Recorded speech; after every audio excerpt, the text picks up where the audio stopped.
concocté par Binge Audio. Ouais, si je peux en changer souvent, ça va?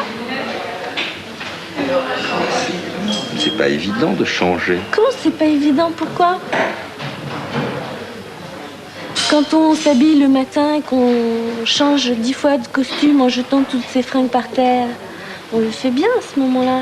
Et même si on fait des danses sabbatiques devant son miroir avant de sortir ou n'importe quoi, qui durent une seconde, qui sont dans un geste, qui sont dans un sourire ou je sais pas quoi, pour soi. Nous sommes en 1984 à Paris. Pascal a 25 ans. Elle est brune et fine et très belle, d'une beauté très particulière. Un teint pâle, presque comme de la porcelaine. Un nez aux traits si fins qu'on pourrait croire qu'il a été dessiné au crayon.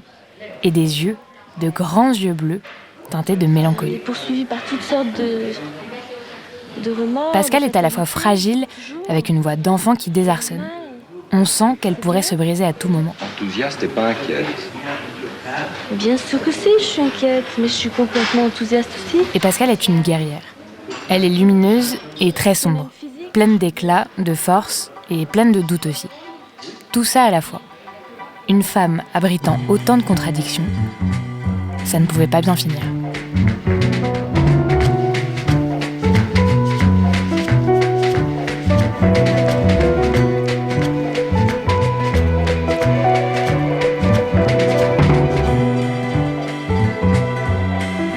Connaissez-vous l'histoire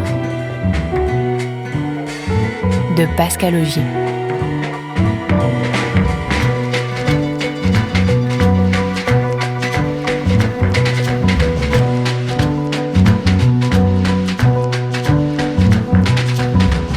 Pascal naît à Paris en 1958.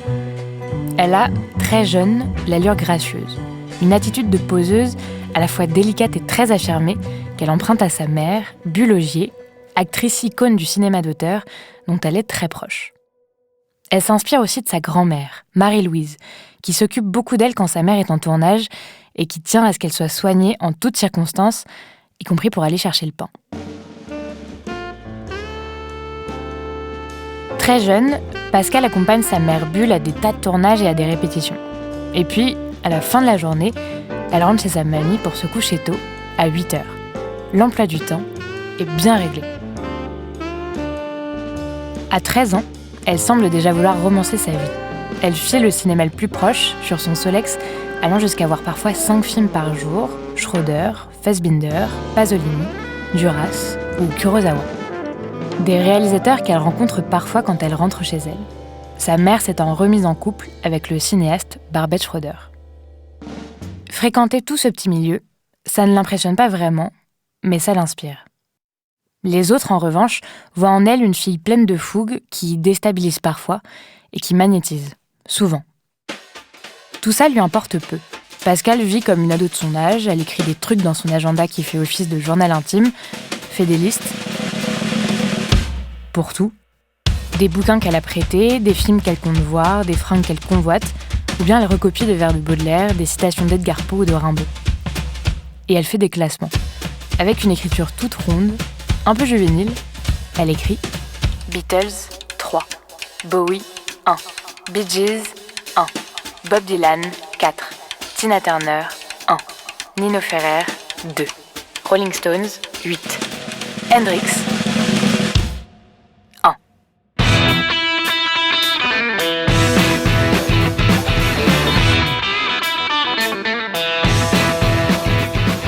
Vient l'adolescence. Pascal joue au baby-foot, affine ses goûts vestimentaires, se constitue une bande de filles et puis à l'âge de 16 ans, rencontre des garçons.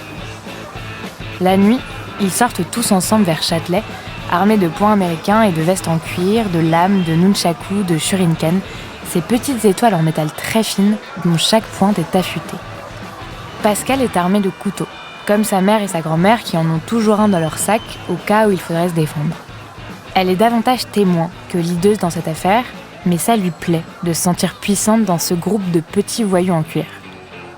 Ça tranche avec son allure frêle, son apparence douce et sensible à qui on donnerait le bon Dieu sans confession, mais qui recouvre bien plus d'ombre qu'elle veut bien laisser entrevoir. Pascal s'amuse avec les codes. Elle alterne volontiers entre des blousons de motard et des robes à fleurs coupées années 50 qu'elle emprunte à sa mère. Elle porte soit des ballerines, soit des Converse troués. Tantôt doll, tantôt punk. De toute façon, tout lui va. Pascal obtient son bac.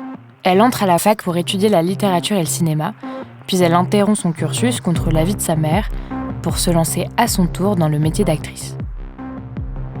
Elle est à la fois rock, punk et chic, mais surtout punk. Et ses fréquentations lui valent une mauvaise réputation. Quand elle va à la boulangerie, on lui sert le pain le plus rassis, on détourne le regard quand elle entre dans certains magasins, et puis arrive le moment où les choses se gâtent, forcément. La bande des blousons noirs commence à se désagréger.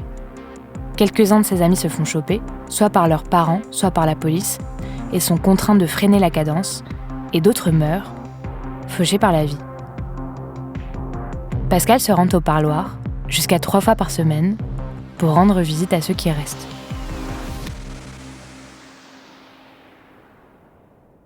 En 1978, Pascal vient d'avoir 20 ans. Elle sort beaucoup, se drogue sans doute, dort peu, voyage, part quelque temps à Los Angeles où son beau-père a une maison.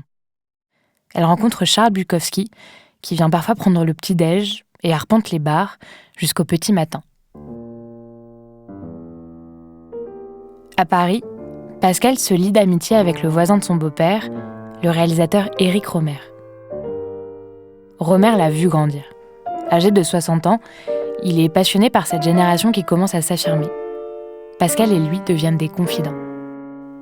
Il organise chez lui des sessions thé et petits biscuits où il invite des jeunes gens au parcours prometteur. Fabrice Lucchini, Ariel Dombal, Marie Rivière, Pascal Grégory, Rosette. Ensemble, ils créent, fabriquent des films en Super 8, mais surtout passent leur temps à causer, de leurs soirées, de leurs histoires d'amour et d'amitié. Pascal, elle, vient à ses rendez-vous au titre particulier de petite voisine du 3e.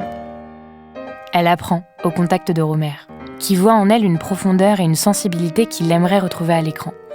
Il lui offre son premier rôle dans son film Perceval le Gallois, aux côtés de Fabrice Lucchini. Durant cette période, Pascal écrit à sa mère. Le cinéma actuel repose sur des femmes, des figures, des symboles et des légendes, mais pas assez sur des couleurs, des détails. Il n'est pas assez magnifique. Arrive l'année 84, et la période du palace et des bains-douches, ces boîtes de nuit qui rassemblent en plein cœur de Paris des jeunes en quête d'éclat qui souhaitent repousser leurs propres limites.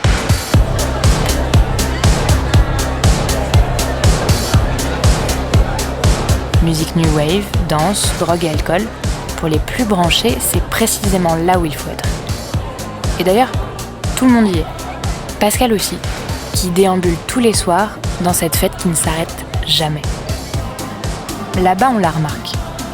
C'est simple, on ne peut pas faire autrement. Mais à l'heure du thé, Pascal est toujours chez Rohmer, qui poursuit ses sessions discussion où il enregistre absolument tout.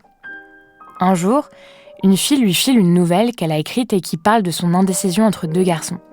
Il lui demande pourquoi elle n'en fait pas un film, mais elle est occupée à autre chose. Alors elle lui laisse l'idée de ce scénario, car elle sait qu'il travaille déjà sur une histoire similaire, une fable de sa série Comédie et Proverbes, où il dit « Qui a 2 femmes perd son âme, qui a 2 maisons perd la raison ». C'est comme ça qu'il choisit de commencer son film. Son film qui s'appellera Les Nuits de la pleine lune, avec en personnage principal Pascal, qui interprète le rôle de Louise. Ce film, Rohmer le voit comme une enquête quasi sociologique, une façon de capter un moment de société, de saisir ce qui se joue dans cette jeunesse branchée et festive qui a décidé de faire de leur monde un décor esthétisé et un peu destroy. Rohmer s'inspire beaucoup de Pascal pour construire son film. C'est elle qui est chargée de s'occuper des décors et des costumes. Elle sait ce qu'elle veut. Jusqu'au drap, elle contrôle tout. Si un objet ne lui plaît pas, elle le fout dans le fond du décor et met ce qu'elle veut au premier plan. Pareil pour les fêtes. Rohmer en souhaite des réalistes. Alors Pascal emmène toute l'équipe au 120 Nuits, une discothèque parisienne éphémère, représentative de l'esprit de fête et d'insouciance de l'époque. Et le 29 août 1984, Les Nuits de la pleine lune sort en salle. J'ai besoin d'être seule, j'ai besoin d'un pied-à-terre. J'ai un besoin absolu de passer une nuit blanche de temps en temps. J'ai jamais eu de ma vie une relation purement physique. C'est le désir de l'autre qui suscite le mien. Il est immédiatement adoré. Le personnage de Pascal l'émeut. Tu me plais, mais tu m'attires pas. Sa voix juvénile, son look, son air détaché, son charisme et ses répliques de femme libre. Je peux avoir mes amis, t'as bien les tiens. Oui, mais ce sont des hommes. Eh ben moi aussi, je ne vois que des hommes. Pascal transcende l'écran. Et comment rentreras-tu? Demain, par le premier train. Et en attendant le train? Je sais pas, j'irai dans un café. Mais tu vas encore te fatiguer. Mais non, demain c'est samedi, j'aurai toute la journée pour récupérer. Depuis que je travaille, je sors plus, c'est ça qui m'épuise. J'ai plus de vie à moi. Écoute, n'exagère pas, c'est moi qui pourrais me plaindre. Chaque soir, tu rentres à la maison de plus en plus tard, bientôt tu viendras ici uniquement pour dormir. Je peux voir mes amis quand même. J'appelle pas ça sortir. Puisque j'en ai l'occasion ce soir, j'en profite, c'est tout. Quelques mois plus tard, Pascal remporte le prix de la meilleure actrice à la Mostra de Venise. Elle célèbre sa victoire toute la nuit, mais déjà, on sent poindre la mélancolie. C'est presque indicible, imperceptible, juste dans l'inflexion de sa voix. À Paris, le nom de Pascal est sur toutes les lèvres. La France découvre aux 20h une jeune femme à la fois réservée et souriante, qui a absolument tous les atours d'une future icône. C'était une surprise complète parce que j'espérais le Lion d'Or pour Éric Rohmer pour son film, mais c'était tellement bouleversant pour moi, c'est formidable. Lors de cette interview, personne ne peut deviner que la veille, sur scène, alors qu'elle recevait son prix, vêtue d'une longue robe noire, subjuguée d'émotion, Pascal a senti sa poitrine se serrer. Un peu trop fort. Quelques jours plus tard, Pascal goûte à la célébrité. L'équipe de Cinéma vient la filmer dans un salon de thé. À la fin de l'interview, l'air très assuré, elle déclare « Je suis toujours libre quand je fais ma valise pour partir le lendemain ». Lors d'une soirée qui se termine à l'aube, au Palace, elle fait une crise cardiaque. Pascal meurt d'un souffle au cœur, ou peut-être d'autre chose, on ne le saura jamais. Pascal meurt 1 mois et demi après avoir reçu des mains d'Antonioni le Grand Prix d'interprétation pour les Nuits de la pleine lune. Pascal meurt le 25 octobre 1984, la veille de ses 26 ans, alors qu'elle s'apprêtait à devenir l'icône de toute une génération. Le milieu du cinéma est sous le choc. Rohmer apprend son décès dans le métro alors qu'il revient de l'enterrement de Pierre Katz, un vieil ami des années Nouvelle Vague. Truffaut, lui, est décédé la veille. Une semaine noire.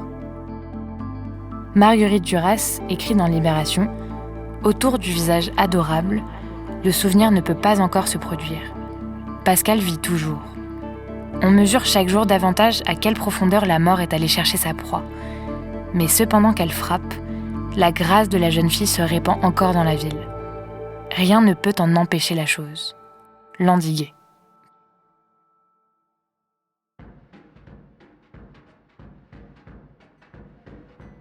Pascal n'est plus là, mais on parle d'elle.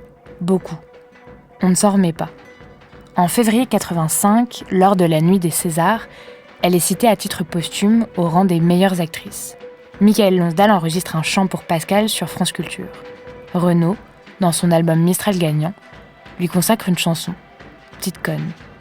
Jim Jarmusch, avec qui elle a entretenu une histoire et qui avait le projet de tourner avec elle, lui dédie son film Down by Law. Pascal était trop de tout. De fêtes, de drogue, de création, de violence, de fragilité et de douceur. Alors le vide qu'elle laisse paraît abyssal. Jim Jarmusch a écrit « Je ne veux pas écrire au sujet de Pascal. Je n'accepte pas son absence. Je veux l'entendre rire, voir son regard étinceler. Je veux la regarder quand elle traverse la pièce. » Pascal est apparu comme un tourbillon, et puis nous a laissés tout seuls. Je pense que je suis quelqu'un d'aujourd'hui, oui, pourquoi pas. De toute façon, j'aime mon époque complètement et je me vois mal dans une autre. J'aime complètement ça, j'aime complètement les souvenirs des années 60, j'aime complètement les années 70, j'aime complètement les années 80 et j'aime penser qu'il va y avoir l'an 2000. Héroïne de cette histoire, Pascal Augier. Autrice et narratrice, Juliette Livartowski. Preneur de son, Thomas Plé. Réalisateur, Thomas Rosès. Générique, François Clot et Thomas Rosès.